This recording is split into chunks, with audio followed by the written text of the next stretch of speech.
90% जनता शेतीवर अवलंबून आहे. तो शेतकरी असो की शेतमजूर असो, शहरात आलेला चाकरमान्या असो, त्याची नाळ ही शेतीशी जुळलेली आहे. आणि खरं तुम्हाला सांगतो की 136 लाख शेतकरी खातेदार आहे आणि 136 लाख शेतकरी खातेदाराच्या घरी खाणारे तोंड आहे 680 लाख. आणि त्याशिवाय शेतमजूर आणि इतर लोक तर आहेच आहे, परंतु हा शेतकरी जो नाडला गेला नोकरदाराकडनं, व्यापाऱ्याकडनं, आज या शेतकऱ्यांसाठी खरं म्हणजे 2014 पासनं जी उपाययोजना सुरू झाली त्या गोष्टीवर मी प्रकाश टाकणार आहे. 2006 साली स्वामीनाथन आयोग नेमला गेला. या स्वामीनाथन आयोगाने सांगितलं की शेतकऱ्याला जर सक्षम करायचं असेल तर उत्पादन तर तो वाढवणारच, पण त्याचं उत्पन्न कसं वाढेल. आणि माननीय पंतप्रधान नरेंद्रजी मोदी यांनी सांगितलं की शेतकऱ्याचं उत्पन्न 2022 पर्यंत आम्ही डबल करून दाखवू. म्हणजे काय करणार तर स्वामीनाथन आयोगाने जी तत्त्व दिले, स्वामीनाथन आयोगाने जी शिफारशी दिल्या त्या आपण राज्य सरकारने आणि केंद्र सरकारने कशा लावल्या हे समजून घेणं अतिशय महत्त्वाचं आहे. कारण स्वामीनाथन आयोगाने सांगितलं की शेतीमध्ये गुंतवणूक वाढली पाहिजे, भांडवली गुंतवणूक वाढली पाहिजे. शेतकऱ्याला काय पाहिजे हो? शेतकऱ्याला पाहिजे की त्याच्या सोन्यासारख्या मातीमध्ये पिकवण्यासाठी पाणी पाहिजे. शेतकऱ्याला काय पाहिजे? शेतकऱ्याला ते पाणी उपसण्यासाठी वीज पाहिजे. शेतकऱ्याला स्थिर किमतीत असलेलं खत पाहिजे. शेतकऱ्याला मजुरीचं जर अनुदान मिळालं तर ते पाहिजे. आणि शेतकऱ्याला पाहिजे की जेव्हा मार्केटमध्ये जाईल त्याला भाव मिळाला पाहिजे. आणि मी खरोखर देवेंद्रजींचं आणि महाराष्ट्र सरकारचं खरोखर अभिनंदन यासाठी करतो की सर्वात महत्त्वाची गरज जी आहे पाण्याची गरज आहे. काल माननीय नितीनजी गडकरी यांनी सांगितलं की आत्महत्या थांबवायच्या असेल तर 50% सिंचन गेलं पाहिजे. आमच्या विदर्भामध्ये अमरावती विभागामध्ये 8% वर सिंचन नाही गेलं. मग जेव्हा 92% शेती कोरडवाहू आहे तर गळ्याला फास लागणारच. आणि सिंचन वाढलं पाहिजे, त्या विहिरीला पाणी आलं पाहिजे, बोरवेलला पाणी आलं पाहिजे. त्याच्यासाठी आली जलयुक्त शिवार योजना. काल ABP माझावर दाखवलं जात होतं की या मांडेशामध्ये मसवड नावाच्या गावाच्या जवळ 2011-12 मध्ये गुरांच्या छावण्या होत्या. त्या गुरांच्या छावण्यामध्ये हजारो गुरच नाही तर माणसंसुद्धा राहत होती. त्या गुरांच्या छावण्याच्या तिथं मानदेशी फाउंडेशननी 2014 पासून काम सुरू केलं आणि आज तिथे ऊस लावला गेला, मका तोडल्या जातोय. म्हणजे 8 बंधारे बांधले आणि 8 बंधाऱ्याचं खोलीकरण केलं. ती जलयुक्त शिवार योजना शेतकऱ्याला जीवन देऊन गेली. पण सर्वात महत्त्वाची गोष्ट म्हणजे एवढ्या वर्षामध्ये या नाल्यावर बंधारे का नाही बांधले गेले, या नाल्यांचं खोलीकरण का नाही केलं गेलं, या जमिनीमध्ये पाणी का नाही मुरवलं गेलं, हा मोठा प्रश्न आहे शेतकऱ्यांच्या जीवनाचा. कोणी जा जलयुक्त शिवार योजनेच्या बाबतीत आकडेवारी पाहू नका, किती हेक्टरचं सिंचन झालं हे पाहू नका. ज्या ठिकाणी नाला खोलीकरण झालं आहे त्याच्या परिघात 1 किलोमीटर दोन्ही बाजूला जा आणि त्या शेतकऱ्याला विचारा तुझ्या विहिरीचं पाणी वाढलं की नाही वाढलं. त्या शेतकऱ्याला विचारा यावर्षी तू तुरीला 1 पाणी दिलं की नाही दिलं, आणि त्यावरून तुम्हाला बदल माहीत पडेल.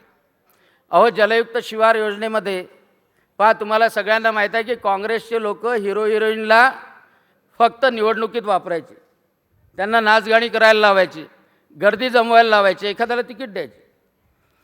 परंतु मुख्यमंत्री देवेंद्र फडणवीस असा मुख्यमंत्री आहे की त्यांनी हिरो हिरोईनला गड्डे खोदायला लावले.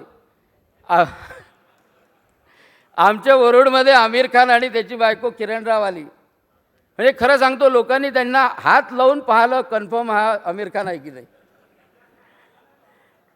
आणि म्हणजे या गावापर्यंत एका फ्लशमध्ये 15 लिटर पाणी वाया घालवणारा शहरी माणूस, एका फ्लशमध्ये 15 लिटर पाणी वाया घालवणारा शहरी माणूस त्यालाही जाणवायला लागलं की पाणी जमिनीत मुरलं पाहिजे आणि ते शेतीला मिळालं पाहिजे. हे खरं यश आहे देवेंद्रजी तुमचं, हे खरं यश आहे आपल्या सरकारचं. आणि म्हणून या जलयुक्त शिवाराच्या माध्यमातून जी क्रांती झाली, जी जलक्रांती झाली, आज तुम्हाला माहीत आहे सकाळी 5 वाजतापासून तर 9 वाजेपर्यंत आणि संध्याकाळी 5 वाजतापासून रात्री 9 पर्यंत वरोडमध्ये सगळे गावकरी DCT करतात, शेततळं बांधतात, शेततळं खोदतात, स्वतः श्रमदान करतात. पण काँग्रेसच्या सरकारने पाणी मुरवण्याच्या मध्ये लोकांचा सहभाग घेतला नाही. त्यांना सहभाग नको होता, कारण की पाणी मुरवता मुरवता दुसरं काहीतरी मुरवायचं होतं. आणि म्हणून हे जलयुक्त शिवार पण सिंचन, माझ्या मतदारसंघामध्ये 8 प्रकल्प होते. 2007ला शेतकऱ्यांनी आत्महत्या केल्या म्हणून मनमोहन सिंग सरकारने विदर्भाला पॅकेज दिलं होतं. आणि त्या विदर्भाला दिलेल्या पॅकेजमधले सगळे प्रकल्प अर्धवट होते. सगळे प्रकल्प अर्धवट. मातीकाम कंत्राटदारांनी केलं आणि त्या प्रकल्पाला पूर्णत्वास, आता ते प्रकल्प पूर्णत्वास येतात आहे.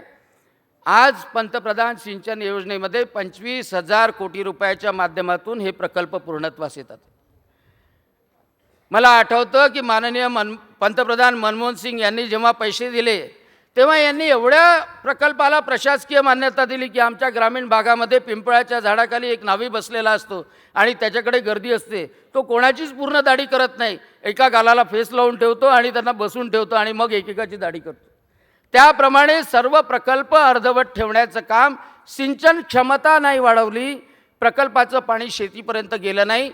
माननीय पृथ्वीराज चव्हाणांनी मागच्या वेळेला जेव्हा 50 वर्ष महाराष्ट्राच्या सरकारला पूर्ण झाले तेव्हा त्यांनी घोषित केलं होतं की फक्त 1% सिंचन वाढ झाली. हे मूळ कारण आहे शेतकऱ्याच्या दुर्धर अवस्थेचं. मग स्वामीनाथन आयोगाने सांगितलं की पाणी उपलब्ध करून द्या, पाण्यासाठी इन्व्हेस्टमेंट करा, ती जलयुक्त शिवार असो, सिंचन असो. शेतीमध्ये गुंतवणूक वाढवा.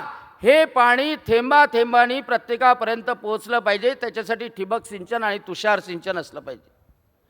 आणि ठिबक सिंचन आणि तुषार सिंचनासाठी मी माननीय मुख्यमंत्र्यांना या माध्यमातून विनंती करतो की एक डेडिकेटेड, जसं महावितरणच्या कंपन्या आहे तशी डेडिकेटेड फक्त ठिबक सिंचन आणि तुषार सिंचनासाठी एक कंपनीसुद्धा महाराष्ट्र राज्याची निर्माण झाली पाहिजे की शेतकऱ्यापर्यंत मागेल त्याला ठिबक सिंचन आपल्याला देता आलं पाहिजे. शेतकऱ्याचं दुसरं दुखणं असतं की त्याच्या जमिनीमध्ये खत कोणतं टाकावं. तो कृषी उत्पन्न बाजार समितीमध्ये गेला की त्याला डॉक्टर जशी ट्रीटमेंट लिहून देतात तशा अर्धवट ज्ञानाने ते खतं सांगतात. पण सर्वात महत्त्वाचा उपक्रम आपण हातात घेतला आपल्या सरकारने, तो म्हणजे सॉईल हेल्थ कार्ड, मृदा आरोग्य तपासणी. हे ग्रामीण भागामध्ये खूप महत्त्वाचं आहे, कारण मला किती खत टाकायचं आहे, किती पोटॅशियम पाहिजे हे सांगणारं मृदा हेल्थ कार्ड प्रत्येक सरपंचाला घेऊन आज मृदा हेल्थ म्हणजे सॉईल हेल्थ कार्डची तपासणी झाली आणि त्याचंसुद्धा वाटप होतं आहे जमिनीचा पोत तपासण्याचं. मला आठवतं की 2010 साली ऑस्ट्रेलियामधून शेणखत मागवलं होतं. आज आपण गोरक्षण गोपालनाला जे प्रोत्साहन देतो आहे, कारण शेणखताशिवाय पर्याय नाही. हे शेणखत जमिनीचा पोत सांभाळण्यासाठी आपलं सरकार जे गोपालनाला प्रोत्साहन देत आहे त्याने सुद्धा शेतकऱ्याचं निश्चितपणे भलं होणार आहे. या काळामध्ये शेततळ्याची मोठी समस्या होती.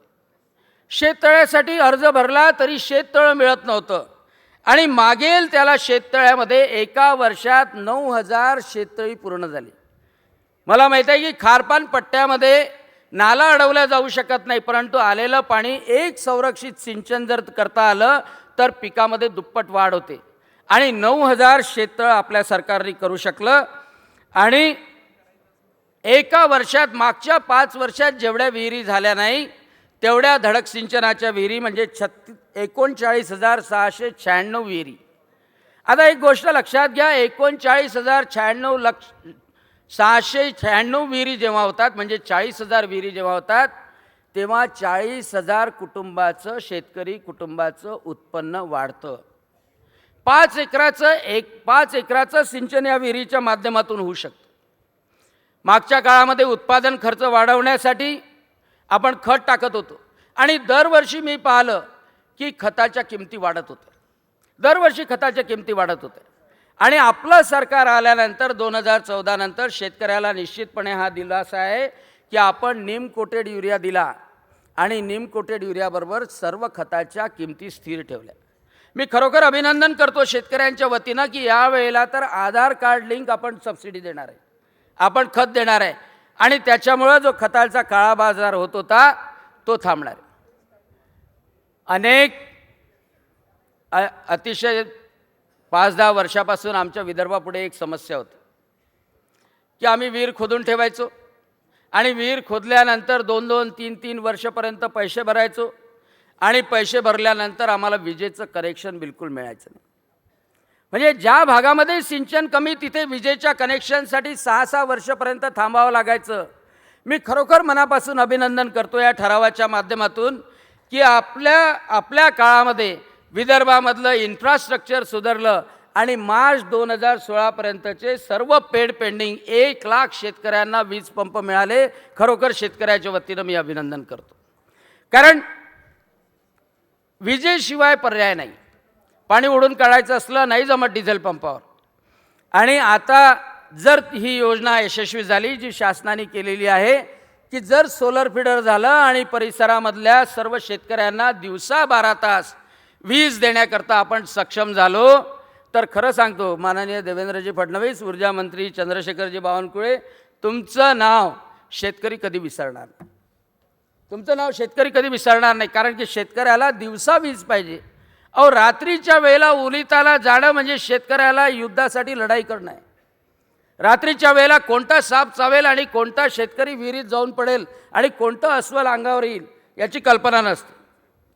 शेतकऱ्यांनी पिकवल्यानंतर शेतकऱ्याचा सर्वात मोठा प्रॉब्लेम होता की आपत्ती आल्यानंतर कोणी सांभाळायचं. आपत्ती आल्यानंतर कोणी सांभाळायचं. आणि सर्वकष पीक विमा योजना आपल्या सरकारच्या काळात सुरू झाली. किती शेतकऱ्यांनी लाभ घेतला असेल? मी तुम्हाला सांगितलं की 136 लाख खातेदार आहे. त्यापैकी 106 लक्ष शेतकऱ्यांनी पीक विमा योजनेचा लाभ घेतला. त्याचे प्रीमियम मॅक्झिमम प्रीमियम हे राज्य सरकारने भरले. 106 लक्ष शेतकरी विम्याच्या कवचामध्ये आले. 2015-16मध्ये जेव्हा दुष्काळ पडला तेव्हा 68 लाख हेक्टरवरच्या शेतकऱ्यांना पीक विमा मिळाला. किती विमा मिळाला? साधारणतः 4200 कोटी रुपये 76 लाख शेतकऱ्यांना मिळाले. 76 लाख शेतकऱ्यांना 4200 कोटी रुपये मिळाले. ही साधी गोष्ट नाही आहे. आतापर्यंतचं जर रेकॉर्ड 2014च्या अगोदरचं काढलं तर आपण दिलेली नुकसान भरपाई त्या सरकारने दिलेली एका वर्षाची नुकसान भरपाई ही कधी 2000 कोटीच्या वर नव्हती. पण 2015-16मध्ये 4200 कोटी रुपये अनुदान दिलं आणि उर्वरित शेतकऱ्यांना ज्या मंडळामध्ये विमा लागला पण काही शेतकऱ्यांनी विमा काढला नाही त्यांना 50% अनुदानसुद्धा आपल्या सरकारने दिलं. एक महत्त्वाचा निर्णय आम्ही शेतकरी सातत्याने जो मांडत होतो की आम्हाला जर ट्रॅक्टर घ्यायचं असलं, आम्हाला रोटावेटर घ्यायचं असलं, आम्हाला ग्रास कटर घ्यायचं असलं, SAOकडे गेल्यानंतर तो सांगायचा की MAIDCनी जे आणलेलं असेल ते तुम्हाला घ्यावं लागेल आणि त्याची निकृष्ट क्वालिटी राहायची. माननीय मुख्यमंत्री देवेंद्र फडणवीसांच्या सरकारने महत्त्वाचं काम केलं की शेतकऱ्याला स्वातंत्र्य दिलं की तू ISI मार्क असलेलं चांगल्या प्रतीचं कोणतंही इन्स्ट्रुमेंट विकत घे, त्यावरची सबसिडी तुझ्या खात्यात आम्ही जमा करू. नाही गरज MAIDCची. आणि म्हणून शेतकऱ्याची मागणी महत्त्वाची आहे. शेतकऱ्याचं ज्ञान महत्त्वाचं आहे. आमचा खारपान पट्टा आहे. अमरावती जिल्ह्यामधला चांदूर बाजार तालुका, भातकुली तालुक्यापासून तर अकोला जिल्हा, अकोल्यापासून खानदेशापर्यंत या खारपान पट्ट्यामध्ये सिंचन होत नाही पण जमीन सुपीक आहे. आणि पहिल्यांदा जागतिक बँकेने 5000 कोटी रुपये नानाजी देशमुख कृषी समृद्धी योजनेमध्ये दिले. आजपर्यंत जागतिक बँक रस्ते बांधण्यासाठी पैसे देत होती, पूल बांधण्यासाठी पैसे देत होती, एखाद्या इन्व्हेस्टमेंटच्या प्रोजेक्टसाठी पैसे देत होती, परंतु शेतीमध्ये गुंतवणूक करत नव्हती. पहिल्यांदा जागतिक बँकेने महाराष्ट्र राज्यामध्ये शेतीमध्ये गुंतवणूक केलेली आहे आणि स्वामीनाथन आयोगाचं स्वप्न पूर्ण केलेलं आहे. संपवतो नाही, संपवायचं आहे पण तुरीवर यायचं आहे. अनेक गोष्टी आहे. पांधन रस्त्याचं काम आहे, मजुरीचा खर्च मनरेगामध्ये करायची माझी मागणी आहे. पण याशिवाय जे शेतकऱ्याला अनेक गोष्टी लागत होत्या, मुलांचं शिक्षण, OBCच्या शिष्यवृत्ती, आरोग्यासाठी महात्मा फुले योजना, कौशल्य विकास कार्यक्रम, या माध्यमातून शेतकऱ्याचे जे अनेक तोंड शेतीवर अवलंबून होते ते निश्चितपणे कमी झाले. मी मुख्यमंत्र्यांना विनंती करतो की आज तुरीच्या संदर्भात जी गडबड झालेली आहे त्यामध्ये सर्वात मोठा दोष जर असेल तर तो कृषी उत्पन्न बाजार समित्यांचा आहे. कारण या कृषी उत्पन्न बाजार समित्या, त्यामध्ये व्यापारी असतात, व्यापाऱ्यांना डायरेक्ट मतदान करता येतं. हमाल असतात, हमालांना डायरेक्ट मतदान करता येतं. पण जे शेतकरी तिथे माल घेऊन येतात त्यांना मतदान करता येत नाही. त्यांना सेवा सहकारी सोसायटीच्या माध्यमातून मतदान करता येतं. आणि म्हणून कृषी उत्पन्न बाजार समित्या शेतकऱ्यासाठी, पण त्याच्यावर हक्क काही कुटुंबाचा आहे. आणि जी गडबड झालेली आहे तुरीच्या खरेदीच्या संदर्भात, त्यामध्ये सर्वात जास्त गडबड या कृषी उत्पन्न बाजार समितीच्या संचालकाच्या माध्यमातून आणि व्यापाऱ्याच्या माध्यमातून आणि काही नाफेडच्या भ्रष्ट अधिकाऱ्याच्या माध्यमातून झाली आहे. आज तुरीच्या संदर्भात जर सांगायचं झालं, म्हणून माझी विनंती आहे की कृषी उत्पन्न बाजार समित्या या तर बरखास्त करा निवडणुका होईपर्यंत त्यांच्या नव्याने, आणि निवडणुका घ्यायच्या तर शेतकऱ्याला अधिकार द्या. तूर खरेदीच्या संदर्भात, कारण तूर खरेदीवर अनेक वेळा मी टेलिव्हिजनवर बोलायला जातो. सगळ्यात महत्त्वाची गोष्ट म्हणजे यावर्षी जी तूर तयार झाली ती 22,53,000 टन, 50,33,000 हेक्टरवर यावेळेला तूर पेरल्या गेली. खरोखर वातावरण चांगलं होतं, पाऊस चांगला झाला आणि एकरी ओळीमध्ये पेरलेली तूर 5 क्विंटलच्या वर, एकराला 5 क्विंटलच्या वर झाली. पण एकराला 5 क्विंटलच्या वर झाल्यानंतर यावर्षी महाराष्ट्र सरकारने गेल्या 25 वर्षात कोणत्याही सरकारने जेवढी तूर खरेदी केली नसेल तेवढी तूर खरेदी केली. 4 लाख टन मेट्रिक टन तूर खरेदी केली. एवढंच नाही तर आता जी 2 लाख मेट्रिक टन तूर आहे, कारण शेतकरी वाट पाहत होते की आमच्या बंड्या तिथं लागल्या, आमचे ट्रॅक्टर तिथे लागल्या, आमच्या त्या मोजल्या गेल्या पाहिजे. आणि 2 लाख मेट्रिक टन तूर मोजण्याचं काम कालपासनं सुरू झालं. काही ठिकाणी कालपासनं सुरू झालं, आजपासनं सुरू होते. परंतु माझी मुख्यमंत्री महोदयांना विनंती आहे, काही व्यापाऱ्यांनी याचा गैरफायदा घेतला. आम्हाला माहीत आहे गणित की एका एकरामध्ये जास्तीत जास्त 5 क्विंटलपासनं तर 10 क्विंटलपर्यंत तूर येऊ शकते. मग एखाद्या शेतकऱ्याच्या 7-12वर 5 एकर जर असेल तिथे 100 क्विंटल तूर तो कशी विकू शकतो? नाही विकू शकत. आणि त्याच्यामुळं अनेक वेळा त्या शेतकऱ्याच्या नावावर व्यापाऱ्यांनी आपलं उखळ पांढरं करून घेतलेलं आहे. आणि म्हणून माझी विनंती आहे की या तुरीच्या संदर्भात पहिलं राज्य आहे की 50 म्हणजे 5,050 रुपयांनी आपण एवढी मोठी तूर खरेदी केलेली आहे. आणि म्हणून जी स्वामीनाथन आयोगाने म्हटलं की ज्या हमी भावात शेतकऱ्याला संरक्षण दिलं पाहिजे की तू पिकवलं तर आम्ही खरेदी करायला तयार आहोत, शेतकरी समाधानी होतो. तू पिकवलं तर तुला वाऱ्यावर सोडणार नाही तर शेतकरी समाधानी होतो. परंतु आता आले संघर्ष यात्रा करणारे. खरं अतुलजींनी सांगितलं की एवढं सगळं होऊन लातूरमध्ये निवडून आलं, चंद्रपूरमध्ये निवडून आलं आणि त्याच्यामुळं हे लोक पिसाट झाले आणि त्या पिसाटाच्या माध्यमातून संघर्ष यात्रा. पण तुम्हाला सांगतो कुठेच प्रतिसाद नाही. कारण शेतकऱ्यांना माहीत आहे की एवढे वर्षपर्यंत यांनी आपल्या जीवनामध्ये बदल घडून आणला नाही. जीवनामध्ये बदल घडून आला तर फक्त यांच्या नातेवाईकांच्या जीवनामध्ये बदल घडून आणला आणि त्यामुळे यांच्यावर विश्वास ठेवायला कोणी तयार नाही. पण काही लोकांच्या अंगात मात्र केजरीवाल पण यायला लागला. खरंच काही लोकांच्या अंगात केजरीवाल पण यायला लागला. आणि एक विदर्भातली जनता जी म्हणते की नागपूर मुंबई समृद्धी मार्ग झाला पाहिजे. खऱ्या अर्थानं पहिल्यांदा विदर्भातल्या शेतकऱ्यांना तिथले संत्र जर डायरेक्ट मुंबईला पाठवायचे असेल 6 तासात तर तो नागपूर मुंबई समृद्धी मार्ग आवश्यक आहे. सगळ्यांना माहीत आहे की याच्यामध्ये भलं होणार आहे. आंदोलन करणाऱ्यांना पण माहीत आहे भलं होणार आहे. परंतु कुठेतरी विघ्न आणायचं, कुठेतरी केजरीवाल पॅटर्ननी विरोध करायचा आणि त्यामुळे या सगळ्या गोष्टीला विरोध ते करतात. परंतु माझी विनंती आहे की ह्या सगळ्या ज्या योजना शासनानं कार्यान्वित केल्या ह्या शेतकऱ्यांच्या समोर आहे.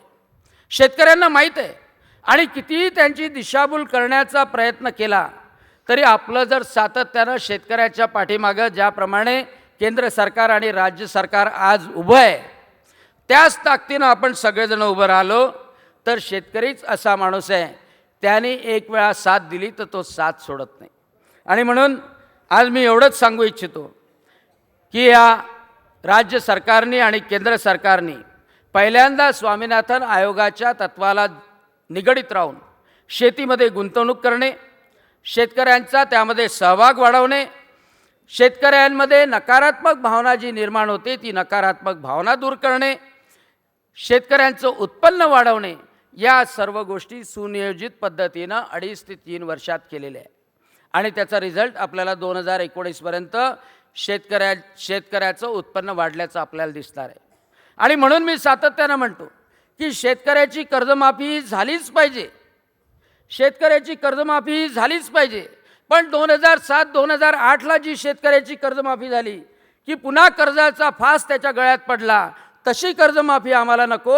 एक वेळा कर्जमाफी झाल्यानंतर पुन्हा तो शेतकरी कर्ज घ्यायला, कर्ज फेडायला सक्षम झाला पाहिजे आणि ते कार्य आपलं सरकार करतंय. म्हणून या प्रस्तावाला, राजकीय प्रस्तावाला मी अनुमोदन करतोय आणि माझ्या शब्दांना विराम देतोय. जय हिंद, जय विदर्भ.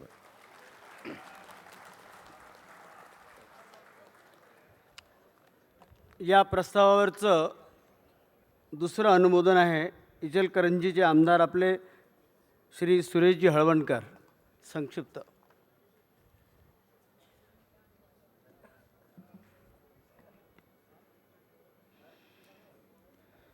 मंचावर उपस्थित माननीय प्रदेशाध्यक्ष, माननीय मुख्यमंत्री, माननीय महसूल मंत्री, माननीय प्रदेश प्रभारी, उपस्थित सर्व जिल्ह्याचे जिल्हाध्यक्ष, प्रदेश कार्यकारिणीचे सर्व पदाधिकारी, विधानसभेचे आमदार आणि भारतीय जनता पार्टीचे प्रवक्ते अतुलजी भातखळकर यांनी जो राजकीय ठराव या ठिकाणी मांडला त्याला मी पाठिंबा देण्यासाठी या ठिकाणी उभा आहे. सर्व विवेचन दोघांनी आमदार बोंडेंच्या माध्यमातून या निमित्ताने राजकीय प्रस्तावाच्या माध्यमातून या दोघांनी मांडण्याचा प्रयत्न केला. खरं म्हणजे चांदा ते बांधा असं यश भारतीय जनता पार्टीला मिळाल्यानंतर काँग्रेस आणि राष्ट्रवादीची जी मंडळी आहेत ती खऱ्या अर्थानं राजकीयदृष्ट्या ही घायाळ झालेली आहेत. आणि मग या मंडळींनी सभागृहामध्ये डायरेक्ट विरोध करता येत नाही, जनतेचा यांच्यावर विश्वास राहिला नाही आणि म्हणून एक छुपं युद्ध, दुसऱ्याच्या खांद्यावर बंदूक ठेवून लढणं जे म्हणतायत, ज्याला एक प्रकारे डर्टी पॉलिटिक्स असं म्हटलं तर वावगं होणार नाही, अशा पद्धतीचं एक वेगळं राजकारण या दोन्ही पक्षांच्या माध्यमातून सुरू आहे. त्याचं पहिलं उदाहरण की महाराष्ट्रामध्ये मराठा समाजाच्या आरक्षणाचा प्रश्न, धनगर समाजाचा आरक्षणाचा प्रश्न यांच्या काळापासून प्रलंबित आहे. आपल्या सरकारने तो सोडवण्याचा प्रयत्न केला आहे. आपल्या सरकारने शिक्षणामध्ये त्यांना आरक्षण देण्यासंदर्भातली 50% फीची प्रतिपूर्तीचा कायदा केला, अध्यादेश जारी केले. मागच्या वर्षापासून या वर्षापासून विद्यार्थ्यांना शिक्षणासाठी आर्थिक सवलत राजर्षी छत्रपती शाहू महाराज या योजनेच्या अंतर्गत मिळेल. धनगर समाजासाठी राज्याचे मुख्यमंत्री अतिशय तत्परतेने या कायद्याच्या कसोटीवर आणि घटनेवर टिकलं पाहिजे असं आरक्षण देण्यासाठी अतिशय कालबद्धपणाने रचनात्मक पद्धतीनं काम करतायत. पण ज्याला दुसऱ्याच्या खांद्यावर बंदूक ठेवून लढणं असं जे म्हणतायत, या मराठा समाजाला आणि धनगर समाजाच्या विरोधामध्ये दिशाभूल करणं, सरकारच्या विषयी मनभेद निर्माण करणं असं वातावरण सुरू आहे. मराठा समाजाचे जे मोर्चे निघाले अक्षरशः धडकी भरेल असे मोर्चे होते. पण राज्याचे मुख्यमंत्री डळमळले नाहीत. टीव्हीच्या माध्यमातून त्यांची पहिली मुलाखत ज्या दिवशी महाराष्ट्रामध्ये जाहीर झाली त्यावेळी तमाम मराठा समाजाच्या नागरिकांच्यामध्ये, महाराष्ट्रातल्यामध्ये आत्मविश्वास निर्माण झाला. आमच्या समाजाचा प्रश्न जर कोण सोडवू शकेल तर ते फक्त देवेंद्र फडणवीस सोडवू शकतात, हा विश्वास निर्माण झाला. आणि म्हणून या मोर्चाचा कुठेही उद्रेक त्यांना करता आला नाही. अराजकता राजकीय पक्षांनी त्याच्या पाठीमागं निर्माते, दिग्दर्शक अनेक काँग्रेस राष्ट्रवादीची मंडळी होती, पण त्यांचा हा हेतू साध्य झाला नाही. आणि मग त्यानंतर विधिमंडळामध्ये ज्यावेळी विधिमंडळाचं अधिवेशन असतं त्यावेळी आम्ही विरोधी पक्षामध्ये होतो. माननीय नाथाभाऊ खडसे रात्री 12-12 वाजता विधिमंडळामध्ये ज्यावेळा आम्हाला सगळ्यांना उपस्थित ठेवायचे, त्यावेळा काँग्रेस आणि राष्ट्रवादीची मंडळी रात्री कुठंतरी लवकर जाऊन सभागृहातनं झोपलेली असायची. नाथाभाऊ असा आयुधाचा वापर करायचा आणि मतदान मागितल्यानंतर बरमोडावर आणि बनियनवर काही मंडळी विधानसभेच्या सभागृहात त्यावेळा आलेली दिसल्या. अशी विरोधी पक्षांची ताकद नाथाभाऊ आपल्या माध्यमातून आम्ही सभागृहामध्ये मी ती बघितली.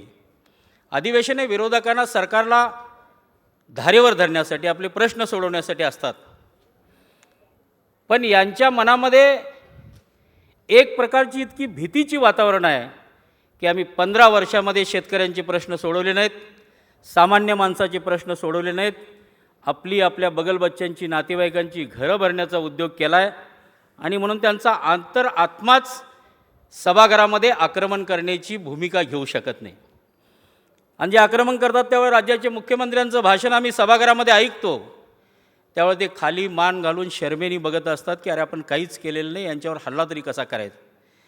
आणि म्हणून परवाच्या अधिवेशनामध्ये जो शेतकऱ्यांना समर्पित करणारा अर्थसंकल्प आहे, जो घटनात्मक दस्तावेज आहे, तो त्यांनी जाळला.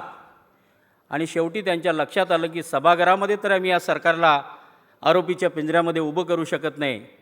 आणि मग त्यांच्या लक्षात आलं की चांद्यापासून बांद्यापर्यंत जर भारतीय जनता पार्टीने कमळ फुलवलं असेल तर आपल्याला या भर उन्हामध्ये, आपण 15 वर्ष सावलीखाली राहिलो आहे, या भर उन्हामध्ये उन्हात जाऊन तरी शेतकरी आपल्यावर विश्वास ठेवतील काय हे बघण्यासाठी ते संघर्ष यात्रेच्या निमित्ताने निघाले. संघर्ष यात्रा नाव कुणाचं? ज्या सन्माननीय गोपीनाथ मुंडेंनी महाराष्ट्रामध्ये संघर्ष यात्रा काढली ती गाजली. त्याला रात्री 12 वाजतासुद्धा लोक उपस्थित राहायचे, भर 2 वाजता उन्हाच्या चौकामध्ये उपस्थित राहायचे. आज आपलं प्रदेशाचं अधिवेशन चालू असताना रात्री आपली प्रदेश कार्यकारिणीच्या पहिल्या दिवसाची सभा संपल्यानंतर याच पुढच्या चौकामध्ये राष्ट्रवादी काँग्रेसचे 2 मला अचानक झेंडे दिसले. माझ्याबरोबर आमचे जिल्हाध्यक्ष म्हटलं इंदुराव, ही आपली कार्यकारिणी असताना राष्ट्रवादीचे झेंडे कसं दिसत आहेत? लोक चुकून सगळीकडे कमळ दिसून येत म्हणून चुकून 1-2 घड्याळाचे झेंडे लावले असतील असे आमचे अध्यक्ष मला म्हणाले. लोक आपली निशाणी विसरायला नकोत म्हणून. बाजूला एक पेंडॉल टाकून कुणीतरी राष्ट्रवादीच्या नावाने एक आंदोलन करतो. मी कुठल्या आंदोलकांची चेष्टा करत नाही, कारण आम्हीच आंदोलन करत करत इथंपर्यंत प्रवास केलेले भारतीय जनता पार्टीचे कार्यकर्ते. आंदोलनावर आमचा विश्वास आहे, पण त्याच्यामध्ये नौटंकी असता कामा नये. आणि मग त्या आंदोलनाच्या ठिकाणी अक्षरशः एक काळं कुत्रंसुद्धा उपस्थित नव्हतं रात्री, अशी यांच्या या संघर्ष यात्रा आणि अशा पद्धतीच्या जनआंदोलनाची परिस्थिती महाराष्ट्रामध्ये निर्माण झालेली आहे. आणि म्हणून यांनी जो प्रचंड भ्रष्टाचार केला, त्या भ्रष्टाचारामध्ये सिंचनामध्ये 70,000 कोटीचा घोटाळा केला. 0.5% सिंचन वाढलं नाही. पण 95 साली महाराष्ट्रामध्ये युतीचं सरकार होतं, केवळ 7,000 कोटीमध्ये आपण 584 TMC पाणी हे धरणामध्ये साचवलं. जनतेचा 95% आपल्या सरकारवर विश्वास आहे. दुर्दैवाने त्या ठिकाणी आपले लोक नव्हती, प्रसार झाला नाही, प्रचार झाला नाही, लोकांना आपला कार्यक्रम समजला नाही. आणि आत्ता माननीय मुख्यमंत्र्यांनी जलयुक्त शिवाराच्या माध्यमातून 11,483 गावामध्ये अत्यंत कमी पैशामध्ये 28 TMC पाणी हे साचवून महाराष्ट्रातल्या 11,000 गावामध्ये दाखवलं आहे. या उन्हाळ्यामध्ये सुद्धा आता पाणी टंचाई नाही आहे, अशी परिस्थिती महाराष्ट्रामध्ये. आणि म्हणून जेव्हा आपण सत्तेत आलो त्यावेळी आपण सिंचनाचे प्रश्न सोडवले, लोकांच्यासाठी पाणी दिलं. आणि 70,000 कोटीच्यामुळे प्रचंड गडबड आणि घोटाळे केले असल्यामुळे यांचे एक मंत्री छगन भुजबळ हे जेलमध्ये आहेत. ज्या जेलमध्ये ऑर्थर जेलमध्ये आहेत त्या जेलचं उद्घाटन बघा, नियतीच्या मनामध्ये काय असतं त्याचं उद्घाटनसुद्धा छगन भुजबळनीच त्या महासंचालकांनी त्यांच्या हस्ते केलं. म्हणजे त्या नियतीच्या मनामध्ये असेल तुलाच इथं एक दिवशी राहावं लागेल, त्यामुळे याचं उद्घाटन तुम्हीच करा. मग एक रिपोर्टर छगन भुजबळला भेटायला गेल्या. छगन जी, आप तो इतने बड़े नेता थे, विद्वान थे, आप ऐसे कैसे फंस गए? तर त्यांनी एक पहिलीच्या धड्यामध्ये पुस्तकामध्ये जी कविता लिहिली, एक धडा होता तो लिहिला. त्याच्यामध्ये लिहिलं होतं, छगन कमळ बघ, ही माझी अवस्था यामुळं झालेली आहे. अशा पद्धतीची भावना, भयभीत भावना या सगळ्या नेत्यांच्या मनामध्ये आहे. आणि म्हणून महाराष्ट्राचे मुख्यमंत्र्यांचं मी अधिक वेळ घेत नाही. इथं राज्याचे सहकार मंत्री समोर बसलेत. आज जो तूर डाळीचा प्रश्न निर्माण झाला आहे मगाशी बोंडे साहेबांनी मांडला, या तूर डाळी असतील, जिल्हा मध्यवर्ती बँका असतील, या राष्ट्रवादी आणि काँग्रेसचे राजकारणाचे अड्डे आहेत. या 306 बाजार समितीमध्ये 65,000 कोटीची उलाढाल होती.